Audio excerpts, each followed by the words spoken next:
ఇప్పటి వరకు ఒక లెక్క, ఇక నుంచి మరొక లెక్క అంటూ డిసెంబర్ 21న వార్నింగ్ ఇచ్చారు తెలంగాణ మాజీ ముఖ్యమంత్రి కేసీఆర్. రాష్ట్రంలో కాంగ్రెస్ ప్రభుత్వం వచ్చి 2 ఏళ్లు అయ్యిందని, ప్రభుత్వానికి తను ఇచ్చిన సమయం ముగిసిందని చెప్పడమే కాకుండా తోలు తీస్తాం, అడుగడుగునా నిలదీస్తాం అంటూ కేసీఆర్ చేసిన వ్యాఖ్యలు రాష్ట్రంలో తీవ్ర ఉత్కంఠ రేపాయి. దాదాపు 2 ఏళ్ల పాటు రాజకీయంగా పూర్తి నైరాశ్యంతో గడుపుతున్న బీఆర్ఎస్ అధినేత ఎట్టకేలకు మీడియా ముందుకు రావడం, అసెంబ్లీ సమావేశాలకు ముందు ప్రభుత్వానికి హెచ్చరికలు పంపేలా మాట్లాడడంలో బీఆర్ఎస్ శ్రేణులు ఉత్సాహం కనిపించింది.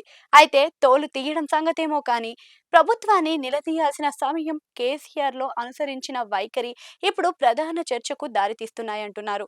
సోమవారం తెలంగాణ అసెంబ్లీ శీతాకాల సమావేశాల్లో ప్రారంభమవుతున్నాయి. ప్రతిపక్ష నేత హోదాలో సభకు వచ్చిన మాజీ సీఎం కేసీఆర్ సభలో కేవలం 7 నిమిషాలు మాత్రమే గడిపారు. సభ ప్రారంభమైన కొద్దిసేపటికే మాజీ సీఎం కేసీఆర్ వెళ్లిపోవడంపై రాజకీయంగా తీవ్ర చర్చ జరుగుతుందని చెబుతున్నారు. 10 రోజుల క్రితం మీడియాతో మాట్లాడిన కేసీఆర్ ఇప్పటి వరకు ఒక లెక్క, ఇక నుంచి మరొక లెక్క అంటూ ఇచ్చిన వార్నింగ్ అంతా ప్రస్తావిస్తున్నారు.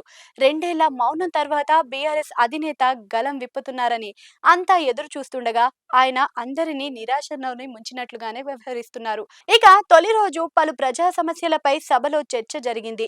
విపక్షానికి చెందిన హరీష్ రావు, కౌశిక్ రెడ్డి, బీజేపీ ఎమ్మెల్యే వెంకటరమణారెడ్డి వంటి వారు సభలో మాట్లాడారు. అయితే ఏంటి, శాసనసభలో ఎందరూ మాట్లాడినా అంతే, కేసీఆర్ మాట్లాడకుండా వెళ్లిపోవడం దాని గురించే ఎక్కువ ప్రస్తావిస్తున్నట్లుగా చెబుతున్నారు. 10 రోజుల క్రితం సీరియస్ వార్నింగ్ ఇచ్చిన బీఆర్ఎస్ అధినేత మళ్ళీ మౌనాన్ని ఆశ్రయిస్తున్నారా, లేక తదుపరి చర్చలో పాల్గొంటారా అనేది ఎక్కువగా చర్చిస్తున్నారు. సోమవారం సభ ప్రారంభమైన బీఎస్సీ నిర్ణయం మేరకు సభకు 3 రోజులు వాయిదా వేశారు. తిరిగి జనవరి 2వ తేదీన అసెంబ్లీ ప్రారంభమవుతుంది. దీంతో కేసీఆర్ ఆ రోజు సభకు వచ్చే అవకాశాలు ఉన్నాయంటున్నారు. సోమవారం ఇలా వచ్చి అలా వెళ్లిపోయారు కేసీఆర్. 2వ తేదీన జరిగే సమావేశానికి వస్తారని ఆ పార్టీ వర్గాలు కూడా చెబుతున్నాయి.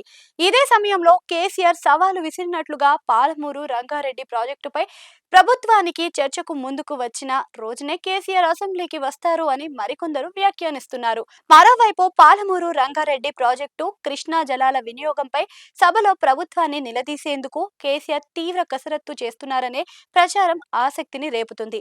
2 ఏళ్ల తర్వాత తాను క్రియాశీలకమవుతున్నట్లుగా స్వయంగా చెప్పిన కేసీఆర్ అసెంబ్లీ ప్రభుత్వాన్ని గట్టిగా నిలదీసేందుకే సాగునీటి రంగ నిపుణులతో చర్చిస్తున్నట్లుగా కూడా చెబుతున్నారు.